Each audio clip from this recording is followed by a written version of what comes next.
അപ്പോഴേ ഇന്നത്തെ എന്താണെന്നറിയാമോ സ്പെഷ്യൽ? നല്ല അടിപൊളി പാലപ്പവും വറുത്ത ചമ്മന്തിയായിരുന്നു രാവിലത്തെ സ്പെഷ്യൽ കേട്ടോ. അപ്പൊ കാലത്തെ ഞാൻ കിച്ചണിലെത്തിയപ്പോഴത്തേക്ക് ഞാൻ ആദ്യം നോക്കിയത് ആട്ടി വെച്ച മാവ് പൊന്തി വന്നിട്ടുണ്ടോന്നാണ്.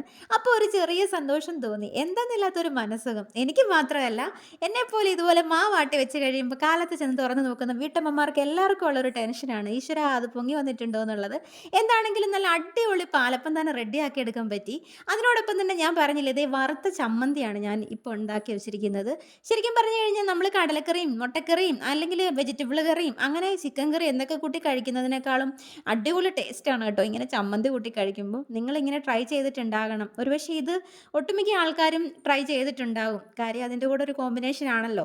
അപ്പോൾ എന്തേ നമ്മുടെ ബ്രേക്ക്ഫാസ്റ്റ് ഒക്കെ കഴിഞ്ഞിട്ടുണ്ട്. കഴിഞ്ഞ് കഴിഞ്ഞപ്പോഴത്തേക്കും ഞങ്ങൾക്ക് കുറച്ച് ചക്ക കിട്ടിയിട്ടുണ്ടായിരുന്നു. അപ്പോൾ എന്താണെങ്കിലും അടുത്ത സന്തോഷത്തിന് വകയായി. നല്ല ഭക്ഷണങ്ങൾ നല്ലതായിട്ട് നമുക്ക് നല്ല മനസ്സിന് സന്തോഷം ഉണ്ടാക്കാറില്ലേ? ശരിക്കും പറഞ്ഞു കഴിഞ്ഞാൽ ഞാൻ ആഹാരം ആസ്വദിച്ച് കഴിക്കുന്ന ഒരു വ്യക്തിയാണ്. ഒരുമാതിരിപ്പെട്ട എല്ലാ ആഹാരവും ഞാൻ അങ്ങനെ തന്നെയാണ്. എല്ലാം ഇഷ്ടമാണ് ഒട്ടുമിക്ക ആഹാരങ്ങളും. അപ്പം ദേ ഇന്ന് അതിൻ്റെ കൂടെ നല്ല അടിപൊളി മത്തിക്കറിയും കൂടെ ആയപ്പോഴത്തേക്ക് അടിപൊളിയായിരിക്കത്തില്ലേ? അപ്പോൾ ഇന്ന് ചക്ക വേവിച്ചതിൻ്റെ കൂടെ നല്ല മത്തിക്കറി ഉണ്ടാക്കുന്നുണ്ട്. ശരിക്കും പറഞ്ഞു കഴിഞ്ഞാൽ നമ്മൾ ഈ കപ്പ വേവിക്കുമ്പോഴും ചക്ക വേവിക്കുമ്പോഴും ഒക്കെ അതിൻ്റെ കൂടെ ഇങ്ങനെയുള്ള മത്തി, അതായത് ഇങ്ങനെ മത്തി മുളകിട്ടങ്ങോട്ട് വെച്ച് കഴിയുമ്പോഴത്തേക്ക് എൻ്റെ മോനെ വേറെ ലെവലാ പിന്നെ അല്ലേ. അപ്പോൾ എന്താണെങ്കിലും ഉച്ചക്കത്തേക്ക് അതും കൂടെ ഉണ്ടാക്കി വെച്ചിട്ടുണ്ടായിരുന്നു. അപ്പം മത്തിക്കറി എല്ലാം നല്ല അടിപൊളിയായിട്ട് റെഡി ആവുന്നുണ്ട്. ആ സമയം ദേ അമ്മയിരുന്ന് ചക്കയൊക്കെ നല്ല വൃത്തിയാക്കി എടുത്തു. ഞാൻ ആ ഏരിയയിലോട്ടേ പോകാറില്ല, കാര്യം ഞാൻ എപ്പോൾ ചെന്നാലും അതിനകത്തുനിന്ന് അമ്മ വൃത്തിയാക്കി ചക്ക എടുത്തുകൊണ്ട് വരും. അപ്പോൾ അമ്മ വഴക്ക് പറയും, അതുകൊണ്ട് ഞാൻ അങ്ങോട്ട് പോയില്ല.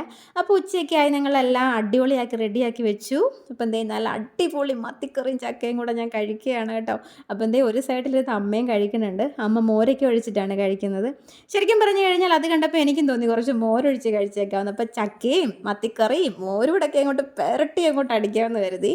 എന്നാ ടേസ്റ്റാണെന്നറിയാം, ഒരു അസാധ്യ ടേസ്റ്റാണ്. ഇങ്ങനെയൊക്കെ ഒന്ന് കഴിച്ച് നോക്കണം കേട്ടോ. കാണുന്ന പോലൊന്നും അല്ല, കഴിച്ചാലേ അതറിയാൻ പറ്റും. നല്ല മത്തിക്കറിയും നല്ല അടിപൊളി ചക്കയും അടിപൊളിയായിട്ട് വെളിയിലത്തെ ഒരു മഴയും കൂടാണ്. പിന്നെ പറയണോ എൻ്റെ മോനെ.